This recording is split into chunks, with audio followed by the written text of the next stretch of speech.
ان کے بعد ذاکر علی رضا حریف صاحب، ان کے بعد علی رضا جعفر صاحب، ان کے بعد سردار سکلین مرسی صاحب. درود پڑھیے گا محمد والے محمد کے پاک ذات پہ.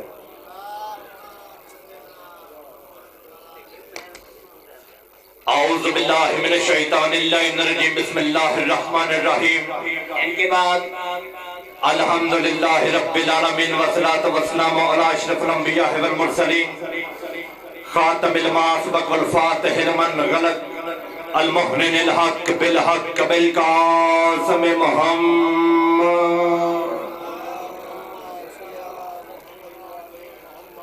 وَأَهْلِ بَيْتِهِ الطَّيِّبِينَ الطاهرين المعصومين المنتجبين المنتخبين المطهرين المظلومين الذين أذهب الله عنهم الرجس وطهرهم تطهيرا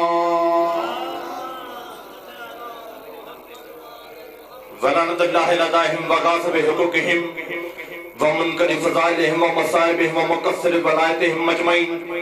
اما بعد قال اللہ تبارک تعالیٰ فی کتاب المبین بسم اللہ الرحمن الرحیم انا اعطیناک الکوثر فصل لربک وانحر ان شانک هو الابتر. مل کے محمد والے محمد کی پاک ذات پہ درود پڑھیے گا.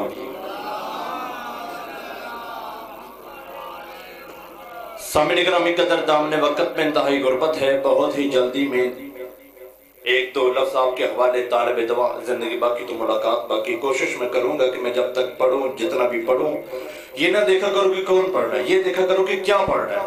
ٹھیک ہے، میری کوشش ہے کہ میں جب تک پڑھوں جتنا بھی پڑھوں میں نے اس طاہرہ مطہرہ معظمہ معصومہ اس عزت دار ہستی کا تذکرہ کرنا چاہتا ہوں جس کی دہلیز کی قسمیں اٹھا اٹھا کر خدا کچھ لوگوں کو رسول کی بیٹی بطول کی تعظیم سمجھاتا رہا. جی بسم اللہ تعاون کیجئے گا. کون بطول؟ بہت ہی جلدی میں، کیونکہ میں اپنے سینئر کو زیادہ دیر تک انتظار کروانا نہیں چاہتا. کون بطول؟ جو کعبے سے زیادہ پاک ہو. بسم اللہ. دعویٰ میرا یہ ہے کہ بطول اس عزت دار ہستی کا نام ہے جو کعبے سے زیادہ پاک ہو. اب آئیے دیکھتے ہیں کہ کعبہ کتنا پاک ہے، بطول کتنی پاک ہے. اللہ قرآن مجید میں فرماتا ہے ابراہیم انا طہر بیتی، ابراہیم تیری ڈیوٹی ہے، تیرا کام ہے، تو نے کعبے کو پاک رکھنا ہے. اب آئیے دیکھتے ہیں کہ کعبہ بنا کیسے، کعبہ پاک کیسے ہوا. شدید طریق بتاتی ہے کعبے کو بنایا ہے دو مزدوروں نے، دو رسولوں نے، دو نبیوں نے، دو پیغمبروں نے، دو معصوموں نے. ایک کا نام تھا ابراہیم، ایک کا نام تھا اسماعیل. دونوں باپ اور بیٹا کعبے کی ایک اینٹ لگاتے پھر سجدہ شکر ادا کرتے. بسم اللہ بسم اللہ. پھر ایک اینٹ لگاتے پھر سجدہ شکر ادا کرتے. دونوں باپ اور بیٹا کعبے کی اینٹیں لگاتے گئے، سجدہ شکر ادا کرتے گئے. کعبہ بلند ہوتا گیا. دوسری طرف قرآن مجید میں توحید کے تیور ہی بدل گئے. دوسری طرف خدا فرماتا ہے بسم اللہ الرحمن الرحیم انما یرید اللہ لیذھب عنکم الرجس واہل البیت ویطہرکم تطہیرا. اللہ فرماتا ہے میں اللہ کی ڈیوٹی ہے، میں اللہ کی ارادہ ہے بطول کو میں پاک رکھوں گا. ادھر اللہ فرماتا ہے ابراہیم تیری ڈیوٹی ہے، تیرا کام ہے، تو نے کعبے کو پاک رکھنا ہے. تو پھر مجھے جملہ کہنے کی اجازت دیجئے. جتنی ابراہیم اور اسماعیل جتنی دو نبوتوں میں طاقت ہے اتنا کعبہ پاک ہے، اور جتنی اللہ میں طاقت ہے اتنی سیدہ پاک. بسم اللہ.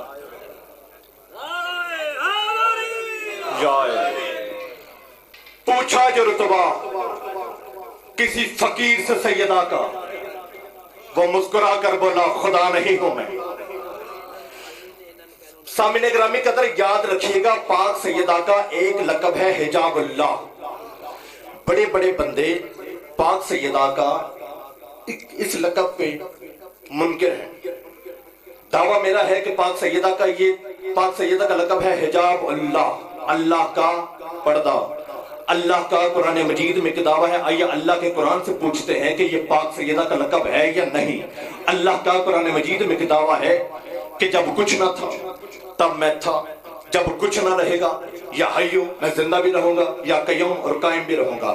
ایک طرف اللہ فرماتا ہے جب کچھ نہ تھا تب میں تھا، جب کچھ نہ رہے گا تب میں زندہ بھی رہوں گا، قائم بھی رہوں گا. دوسری طرف اللہ فرماتا ہے کہ انا کنت کنزا مخفیا، میں ایک چھپا ہوا خزانہ تھا، میں نے چاہا میں ظاہر ہو جاؤں. میں نے اپنی پہچان کے لیے اپنے نور سے 14 کے نور کو جدا کیا. ایک طرف اللہ فرماتا ہے جب کچھ نہ تھا تب میں تھا، جب کچھ نہ رہے گا میں زندہ بھی رہوں گا، قائم بھی رہوں گا۔ ایک طرف اللہ فرماتا ہے میں ایک چھپا ہوا خزانہ تھا تیرے چھٹے معصوم سے۔ کسی بندے نے پوچھا یا مولا جب کچھ تھا ہی نہیں تو خدا چھپا کس میں تھا؟ چھٹے معصوم فرماتا ہے خدا جب سے چھپا تھا جس میں چھپا تھا، خدا کے حجاب کا نام میری دادی زہرا ہے۔ بسم اللہ اللہم چھوڑ دیں۔ خدا کے حجاب کا نام میری دادی زہرا ہے۔ یاد رکھیے گا سورج مغرب میں ہو، شمال میں یا ہو سوا نیزے پہ، ہمیں سورج کا پتہ تب تک نہیں چلتا جب تک سورج کی روشنی اس کی کرن ہمیں آ کے نہ بتا دے کہ اوپر سورج ہے۔ ہمیں کیا پتا اوپر خدا ہے یا نہیں؟ ہمیں تو 14 نے بتایا اوپر خدا ہے۔ اللہ کا قرآن مجید میں کتابہ ہے، اللہ فرماتا ہے کہ انی کنت کنزا مخفیا، میں ایک چھپا ہوا خزانہ تھا، میں نے چاہا میں ظاہر ہو جاؤں، میں نے اپنی پہچان کے لیے اپنے نور سے 14 کے نور کو جدا کیا۔ خدا فرماتا ہے جب میں نے اپنے نور سے 14 کے نور کو جدا کیا نا، اس وقت یہ نہیں تھا کہ یہ علی ہے، یہ حسن ہے، یہ حسین ہے، یہ سجاد ہے۔ یاد رکھیے کہ یہ جو لفظ کلم ہے نا، کلم یہ مذکر نہیں ہے، مؤنث ہے، پوری ذمہ داری کے ساتھ۔ یہ لفظ قلم ہے نا، یہ مذکر نہیں ہے، یہ مؤنث ہے۔ خدا فرماتا ہے اس وقت فقط یہ 14 نور کے ٹکڑے تھے، ان میں 13 مذکر تھے، ایک مؤنث تھی۔ خدا فرماتا ہے میں نے جس قلم کے ساتھ لکھا نا، یہ نبی کا سلطان محمد مصطفیٰ ہے، یہ ولی کا سلطان علی مرتضیٰ ہے، یہ حسن ہے، یہ حسین ہے، یہ سجاد ہے، یہ باقر ہے، یہ جعفر صادق ہے، یہ موسیٰ کاظم ہے، یہ علی رضا ہے، یہ محمد تقی ہے، یہ علی نقی ہے، یہ عسکری ہے، یہ قائم ہے۔ خدا فرماتا ہے میں نے جس قلم کے ساتھ رسالت و نبوت و امامت کے عہدوں کو تقسیم کیا، اسی قلم کا نام زہرا ہے، اسی قلم کا نام زہرا ہے۔ بس عزادارو، ایک فکرہ فضائل کا، ایک فکرہ مسائل کا۔ جب جنگ انوردہ فتح ہوئی نا تو مولا سجاد کا ایک صحابی ہے جس کا نام ہے مالک اشتر، یہ چند جنگی قیدی لے کر مولا کائنات کے پاس آیا، آ کر کہتا مولا یہ وہ قیدی ہیں جو ہم نے جنگ کے بعد ان کو قید کیا ہے۔ علی علیہ السلام ایک ایک قیدی کی طرف دیکھتے جاتے ہیں، نظر ہٹاتے جاتے ہیں، ایک ایک قیدی کی طرف دیکھتے جاتے ہیں، نظر ہٹاتے جاتے ہیں۔ قبلہ مجھے ممبر کی عظمت کی قسم علامہ محمد قزوینی اپنی کتاب میں فرماتے ہیں کہ ایک قیدی کی طرف مولا کی نظر پڑی، مولا کی آنکھیں ساون کے بادل بن گئے۔ مالک رو کر کہتا ہے مولا آپ اس قیدی کی طرف دیکھ کر روتے کیوں ہیں؟ مولا رو کے فرماتے ہیں مالک تو نہیں جانتا اس قیدی کو شمر بولتے ہیں۔ مالک ان کو کھانا کھلا، پانی پلا، زندان میں بند کر دے، صبح نماز فجر کے بعد ان سے ملاقات ہوگی۔ یہ صبح نماز فجر کے بعد کمینہ زندان کی سلاخیں پکڑ کے کھڑا ہے، اسی زندان کے سامنے حسنین، کریمین، شریفین، طیبین، طاہرین گزرے۔ اس کمینے نے پیچھے سے آواز دی حسین بادشاہ۔ حسنین کے چلتے ہوئے قدم رکے، شبیر مولا پلٹے، حسن مولا فرماتے بھیا کدھر؟ شبیر مولا فرماتے بھیا آپ نے سنا ہے نا شمر مجھے بادشاہ کہہ رہا ہے۔ حسن مولا فرماتا بھیا ہمارا اسے کیا لینا دینا، یہ ہمارے بابا کے جنگی قیدی ہے۔ سگی شبیر رو کے فرماتے بھیا آپ سچ فرماتے ہو، آپ کیسے کوئی لینا دینا نہیں۔ یہ کہتے ہوئے شبیر مولا واپس آئے، شمر کے سامنے کھڑے ہو کر فرماتے ہاں بول، تو نے مجھے آواز دی ہے۔ ہاتھ جوڑ کے شمر کہتا ہے میں نے سنا ہے تو نے راحت کو بیٹے دیے ہیں، تو وقت کا بادشاہ ہے۔ سگی شبیر فرماتے تو نے سنا نہیں میں وقت کا بادشاہ ہوں، کام بول اپنا۔ ہاتھ جوڑ کے کہتے حسین تجھے تیرے بابا علی کی ولایت کا واسطہ، اپنے بابا سے کہہ کے میری قید آزاد کروا۔ حسین فرماتے کہ میں ہوں وقت کا بادشاہ، تم ہو میرے قیدی، زندگی میں تو نے مجھے حسین سے پہلی مرتبہ کچھ مانگا ہے، تم رکو میں آیا۔ علامہ محمد قزوینی اپنی کتاب میں لکھتے ہیں کہ اس عالم میں سگی شبیر اپنے بابا کے پاس آئے، علی رو کے فرماتے مالک مسجد کوفہ کو خالی کروا دو، آج میرے حسین کے آنے کے انداز نرالے ہیں۔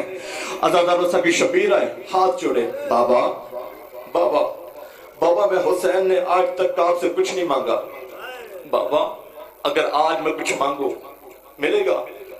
علی رو کے فرماتے بیٹا حسین میں علی کی دل کی حسرت ہے، کچھ مانگ کے تو دیکھو۔ سگی شبیر ہاتھ جوڑ کے کہتے بابا تجھے میری بہن زینب کی چادر کا واسطہ شمر کی قید آزاد کروا۔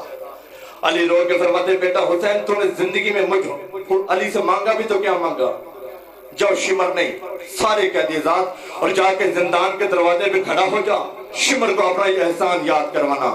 آزادار ہو گئے قیدی آزاد، قیدی گزرتے گئے بے وطن کا سلام کرتے گئے، قیدی گزرتے گئے نواب کربلا کا سلام کرتے گئے، قیدی گزرتے گئے بے کفن کا سلام کرتے گئے۔ آخر میں نکلا شمر کا مینہ، شمر ابھی جا رہا تھا، سگی شبیر نے اس کا ہاتھ پکڑا، کانپتے ہوئے لہجے میں کہتا حسین بادشاہ میں آزاد نہیں۔ سگی شبیر فرماتے تو گھبرانا، تیری وجہ سے سارے آزاد ہیں۔ 3 سوال سگی شبیر نے شمر سے کیے۔ پہلا سوال کیا دھرتی کوفہ کانپ گئی، دوسرا سوال کیا علی زندان کے دروازے پہ آ گئے، تیسرا سوال کیا بی بی زینب سے مسئلہ چھوٹ گیا۔